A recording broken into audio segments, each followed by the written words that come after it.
My name's Luke Slayball, and I'm gonna tell you why you should not buy a rental property over the next 10 minutes in this video. So, right now, we're standing in a rental property. My client just bought this, settled on Friday, so about 3 days ago, he just got this property. You're probably thinking, Luke, why would you sell someone a rental property if you're about to tell me why I shouldn't buy a rental property?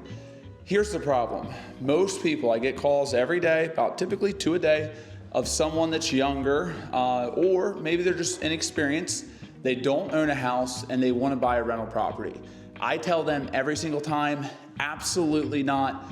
Start with your primary residence. I love that you or those clients that call me all the time that want rental properties, I love that you're excited to learn about investing, to start investing, but there is a sequence and there is a time for everything.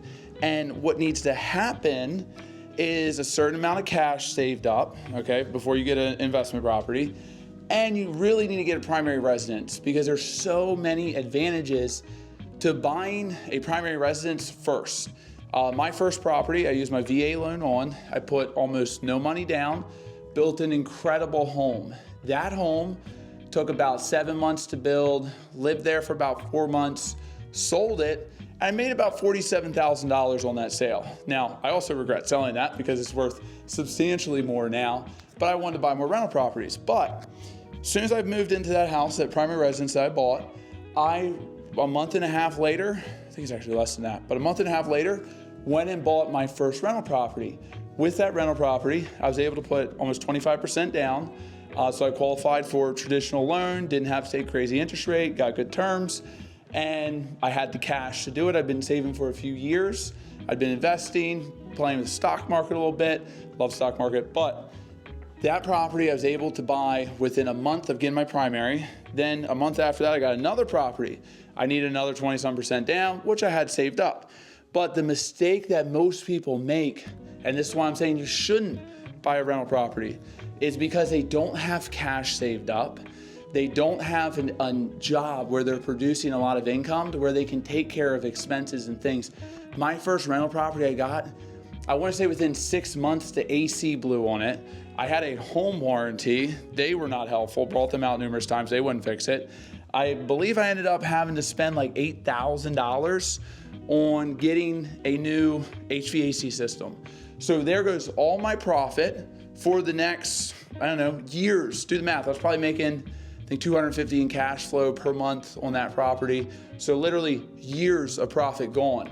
Now, luckily at that time, I had a really good job. I was still in the Army and I was selling real estate and investing in real estate, but I had enough cash where I was like, whatever, I'll pay it. It's fine. It'll go towards the future value of that property since we got a brand new AC. Also replaced the roof, also changed out some other things. But the problem is so many people jump to get that property. They do it too quickly. They don't have enough cash reserves. They don't have enough money saved up. And then guess what? They can't afford it anymore. Some big expense happens. The tenant leaves. They can't get a new tenant in it because they're charging too much for rent. They don't know what they're doing. They don't have the experience. And then they have to dump the property. And if you're selling a property within 2 years of getting it with a rental or even sooner than that, you're probably taking a loss. So we definitely, what's Warren Buffett's rule with investing, never lose money, okay? And be greedy when others are fearful and be fearful when others are greedy. Two of Warren Buffett's favorite rules, in my opinion, that I advise all my clients. If you're not working with me, you should come work with me. I'll teach you all this all the time. But wait until the time is right to get that first investment property. You're gonna think I'm crazy, but try to get your income to anywhere from $10,000 to $15,000 a month. I know that sounds ridiculous, but look, if you have a decent W-2 job, whether it's the military, like me, where you're bringing in, $5,000, $6,000 a month, and then you go do something on the side, start a side business, figure out ways to bring in more money to where you can up that income. So that way, when you get that first property, you have money to spare. You have money that you can dump on expenses, fix things. You have a tenant to leave. It's not a big deal. You're not going to freak out. You can feed your family. You can feed yourself. You can make your car payments. Or if you don't have a job or you don't have the ability to get a job that pays that much, try to build up a cash pile. $20,000, $50,000, $100,000, whatever you can put together. I know those numbers seem big. When I was in the Army, I'm going to tell you a story, and this is like really, really near and dear to me. I set a goal when I was getting sent to Colorado. I was getting stationed out in Colorado Springs. I remember telling my dad, I'm like, I'm going to take the next 3.5 years on my contract and try to save $40,000. Some things happened, some relationships ended, and I started Ubering like crazy. I was working 40 hours a week in the Army and 60 hours a week on Uber. I have the paperwork to show all this. I was able to put together and save, it was $65,000 within about 7 months. Never thought that was possible, but I found something that worked at that time. I'm not saying Uber's thing anymore, but that was the only thing I could do because I was in the Army and I couldn't have like another job, a second job, but I worked my face off and I saved every dollar. I saved every single dollar and put that money in a savings account. So set yourself a number. Start with maybe 5,000, 10,000, 15,000. Pay off that bad debt. Pay off the credit card debt. Get that stuff going. If you got a car loan right now, you're paying, 18%, 20%, whatever. I've seen some crazy stuff. Pay that off as quickly as possible. Go refinance it, renegotiate it, get those things down and be at the right place to get a rental property. The client that bought this is doing very well. He's doing very well in life. He's got a good bit of cash saved up. He was able to put a lot down on this property, so it worked out perfect for him. If you want to come lease this property or rent it might still be available at the time you're seeing this, reach out to me. We actually have more of these for sale. They're great properties. We're in West Virginia right now. I serve West Virginia, Maryland, and PA. But save money, make more money, which sounds easy. Guys, please understand, this is a terrible economy, what we've went through for the past few years. I know it's really hard out there. I went through it. I got out of the Army. I was doing really well, made a few bad business decisions, struggled a little bit, and then got my feet back on the ground, and things are going amazing. So please understand, I'm not talking from some high spot saying, hey, go out there, just make more money, it's easy. It's not easy. It's really, really hard. It's probably one of the hardest things you'll ever do. But if you want to go down this journey, and you should, of buying rental properties, owning things, building up a stock portfolio, stop buying meme coins on cryptocurrency.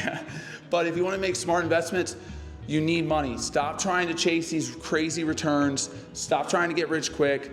Buy properties like this. Get your money with a financial advisor who's going to take care of it and grow it. Do the right things, but wait until that time's right. If you're watching this, you're like, oh my gosh, he's literally talking to me this whole video. Reach out to me because you need to start with your primary residence. I had a client buy one of these properties I talked about the other day. He took a total of $635 out of his pocket to move into this property. He can get a roommate if he wants. It pays him $800, $900. He can do whatever he wants. He just has to live there because it's primary residence. But he's going to, the market's predicted to go up 8 to 11% this year, residential market. So, you buy this place for $600. Yes, you have 200 some thousand on a loan for this. That's, a lot of debt. But guess what? When the market appreciates 8 to 11% this year, you're getting that money without taking any money out of your pocket besides $600. It's crazy. So that's the way that so much wealth is created. People think they have to go get rich quick. You don't. Buy property, live in it, hold it, do it again in 2 years, do it again 2 years after that. Go, if you can make more money at your job or doing an extra job, take that money and throw 20% down on a property like this. Throw 40% down. This is how you get started. Do not go buy a property when you don't have money saved up and you're not making much money at your job. You're going to get burnt. You're going to get hurt. Don't do it. Do it when the time is right. Come see me. I will walk you through all this. I have this conversation every day with people. I'm happy to have it with you. My name's Luke Slayball. All my information is below here somewhere. My number, my office number, my email, my Instagrams. Reach out to me if you got questions. I will always have a conversation with anyone. I love teaching. I had people mentor me and teach me. I'd love to be that mentor or teacher to you and help you get started. So thank you so much for watching. I truly appreciate it. I think rental properties are one of the best things ever, one of the most amazing ways to create wealth, but you have to do it at the right time. And let's talk, see where you're at, see if it's the right time for you. I will tell you, I don't care about selling these. I have plenty of clients. I will make sure you get the best advice possible, okay? Once again, my name is Luke Slayball. Reach out if you got questions. See you guys soon. Be amazing.